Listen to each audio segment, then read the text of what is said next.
23장 1절, 23장 1절에서 11절까지 제가 봉독해서 하겠습니다.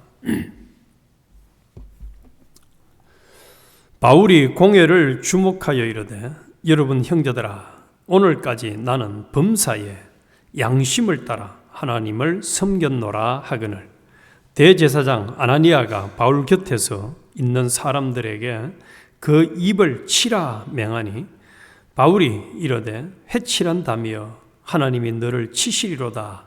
네가 나를 율법대로 심판한다고 앉아서 율법을 어기고 나를 치라 하느냐 하니, 곁에 선 사람들이 말하되, 하나님의 대제사장을 네가 욕하느냐? 바울이 이르되, 형제들아, 나는 그가 대제사장인 줄 알지 못하였노라. 기록하였으되 너의 백성의 관리를 비방하지 말라 하였느니라 하더라. 바울이 그중 일부는 사두개인이요 다른 일부는 바리새인인 줄 알고 공회에서 외쳐 이르되, 여러분 형제들아, 나는 바리새인이요 또 바리새인의 아들이라. 죽은 자의 소망 곧 부활로 말미암아 내가 신문을 받노라. 그 말을 한즉 바리새인과 사두개인 사이에 다툼이 생겨 무리가 나누어지니, 이는 사두개인은 부활도 없고 천사도 없고 영도 없다 하고 바리새인은 다 있다 함이라. 크게 떠들새 바리새인 편에서 몇 서기관이 일어나 다투어 이르되, 우리가 이 사람을 보니 악한 것이 없도다.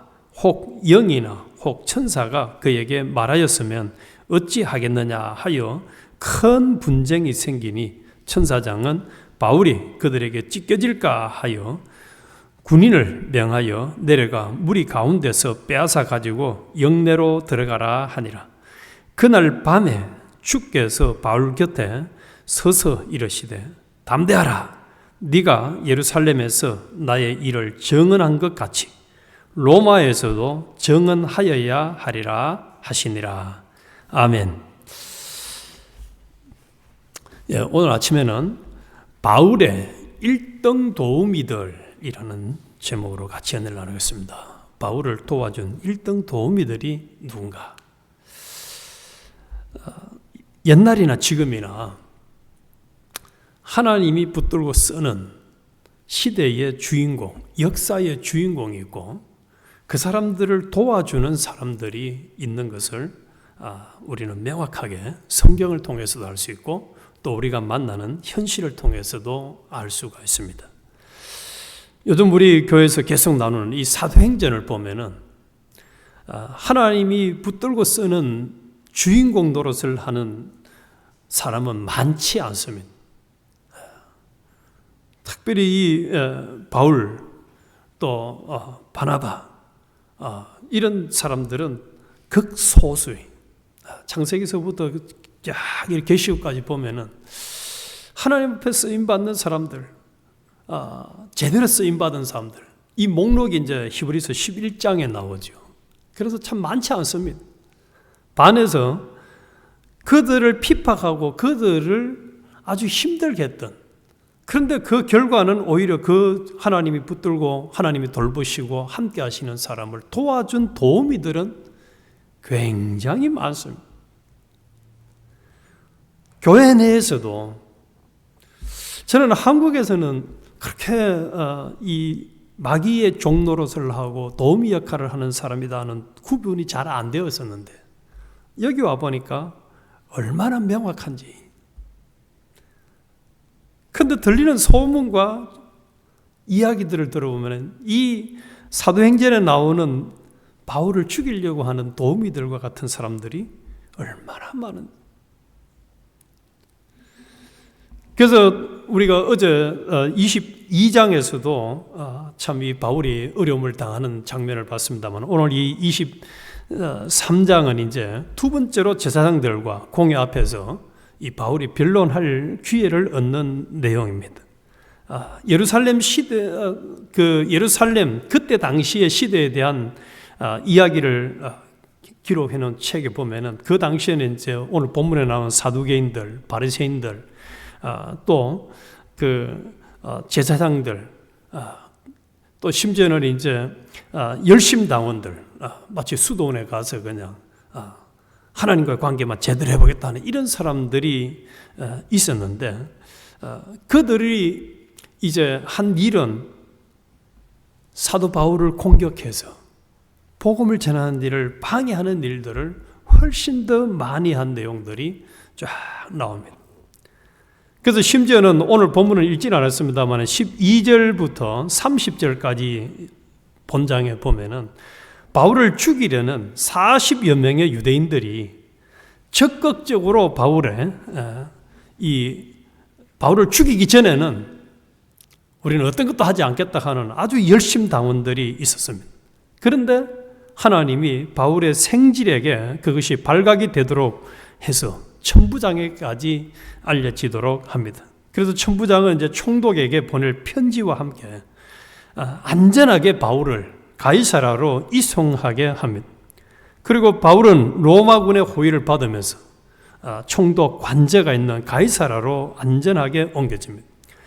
오늘 읽었던 11절, 방금 읽었던 그날 밤에 주께서 바울 곁에 서서 이르시되 담대하라. 네가 예루살렘에서 나의 일을 증언한 것 같이 로마에서도 증언하여야 하리라 한 이 말씀을 이제 그대로 이루어가는 내용이 요 23장 후반부에 쭉 나옵니다. 그래서 바울을 죽이겠다고 하면서 참 식음을 전폐하고 열심히 노력한 유대인들의 그 맹세 음모가 하나님의 눈과 귀까지는 가리지를 못했습니다.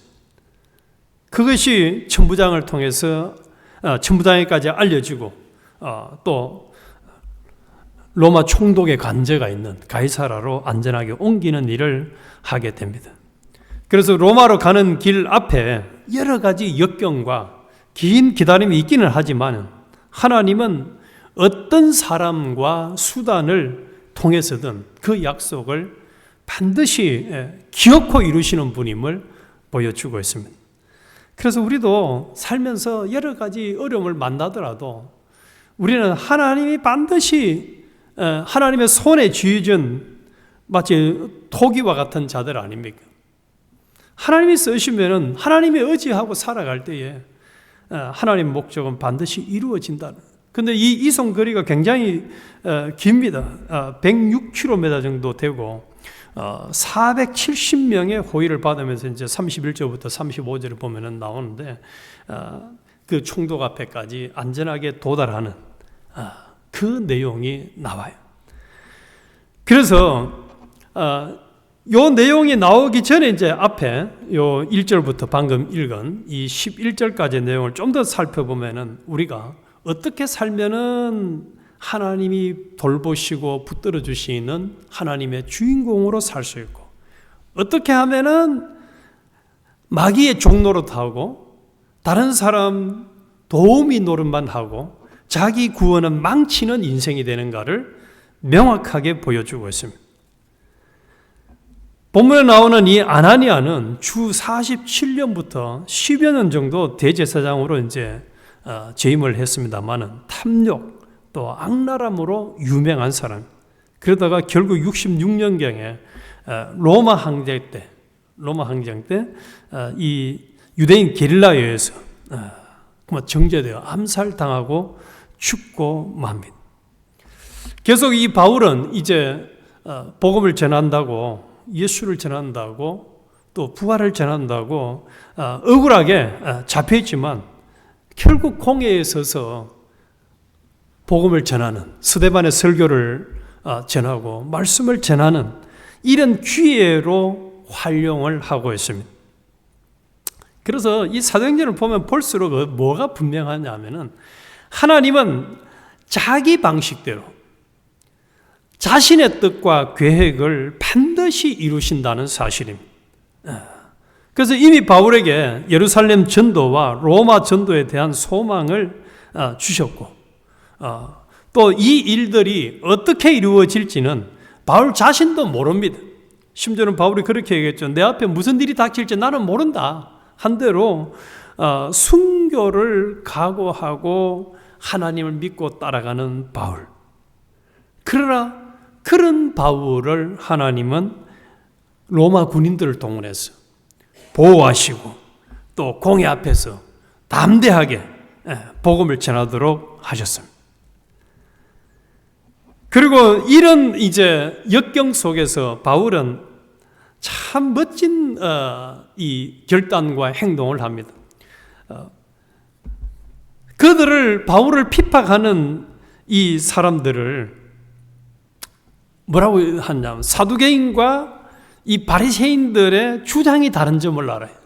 그들이 같이 바울을 핍박하고 괴롭히지만은 그들의 사상은 어떤 사람은 부활과 또 천사, 이 믿는 사람이 있고 반대로 그것을 전혀 인정하지 아니하는 이 사두개인들의 그 약점을 딱 이용을 해가지고 바울은 하나님이 주신 지혜로, 성령이 주신 지혜로 그들을 사이를 갈라뜨립니다.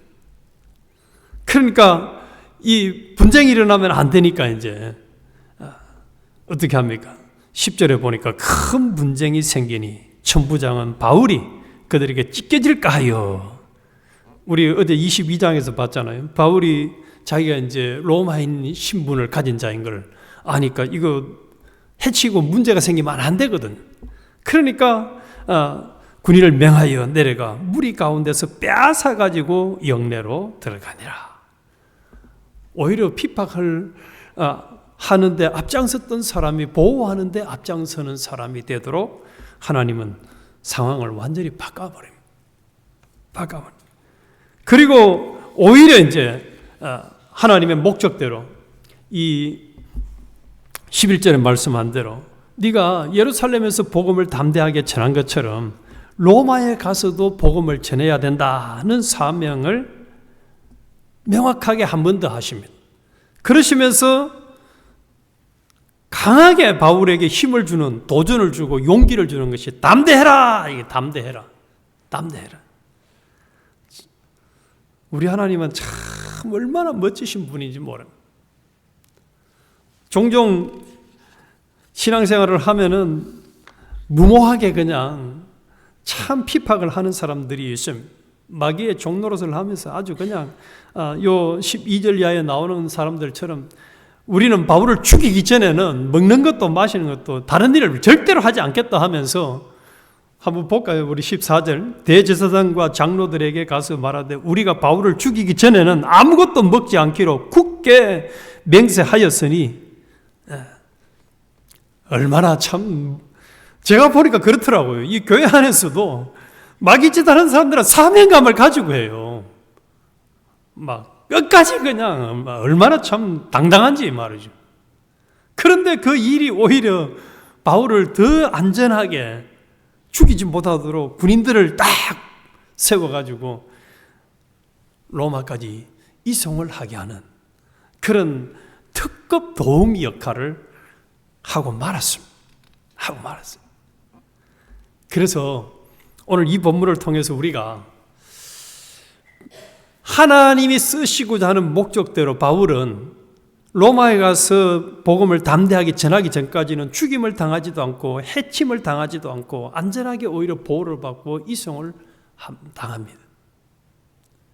그에 비해서 도미 노릇만 하는 이런 사두개인들, 바리새인들, 심지어는 열심당원 이 40명들과 같은 이런 마귀 종노릇하고 자기 구원을 망치는 사람들과의 차이, 오늘 요걸 우리는 정확하게 잡아야 되는데 그것이 뭐냐? 1절에 말씀합니다. 바울이 공회를 주목하여 이르되 여러분 형제들아, 오늘까지 나는 범사의 양심을 따라 하나님을 섬겼노라. 신앙 양심을 따라서 하나님을 섬겼다는 것. 다른 말로 하면은 성령의 인도를 따라서, 신앙 양심을 따라서, 진리를 따라서 자신은 살아가기 때문에 진리 안에서 자유하고 부끄러움도 없었고 하나님 앞에 당당한 거예요. 그랬을 때에 하나님이 곁에 서서 바울에게 담대하라 하고 다시 힘을 주고 용기를 주고 바울의 삶을 책임져 주고 돌봐주시는 거예요. 그래서 주인공으로 사느냐, 마귀 종로로 하며 주인공으로 사는 사람을 도우는 도우미 역할, 1등 도우미 역할을 하느냐의 차이는 신앙 양심을 써서 살았느냐, 아니면 화인 맞은 양심, 마귀의 종로릇을 하느냐 차이예요. 사람은 똑똑하고 잘나고 재산을 가지고 뭐 이런 게 문제가 아니에요. 신앙 양심을 써서 사는 사람이냐, 반대로 화인 맞은 양심, 마귀의 종노릇을 하느냐, 여기에 따라서 처세하는 방법도 다르고 결과도 완전히 달라진다는 사실. 그래서 우리가 오늘 아침에 기도해야 될 것은, 하나님, 이 바울의 도우미 역할만 한 이런 사람들처럼 화인 맞은 양심의 사람이 되지 않게 해달라고 우리 하나님의 은혜를 강력하게 구해야 돼요. 그리고 남은 생애를 범사에 신앙 양심을 써서 살아가는 바울과 같은 이런 복음 증거의 사람이 되게 해주세요. 이 은혜를 주세요. 기도해야 되겠고, 그래서 결과적으로 하나님의 계획과 돌보심을 제대로 누리는 주인공, 이 사람이 되게 해달라고 우리는 하나님 앞에 강력히 은혜를 구해요. 의인은 믿음으로 말미암아 살리라 한대는, 신앙 양심을 써서 믿음으로 자꾸 살아가기만 하면은 하나님이 내가 함께 해주겠다, 담대해라. 이 담대해라는 말은 여호수아 1장 8절에도 나오는 말씀. 너가 말씀을 읽고 묵상하면서 살기만 하면은 강하고 담대하게 범사에 형통하게 해주겠다는 약속을 하신 거예요. 그래서 우리도 우리의 남은 생애를 철저하게 이렇게 참 어떤 경우도 마귀의 종노릇하는 도우미 역할만 하고 내 구원을 망치는, 우리의 구원을 망치는 우리가 되지 않게 해달라고 기도하고, 철저하게 신앙 양심을 써서 남은 생애를 하나님의 도우심과 돌보심을 통해서 하나님 뜻을 다 이루어드리는 주인공이 되시기를 주님의 이름으로 축원합니다. 하나님 아버지,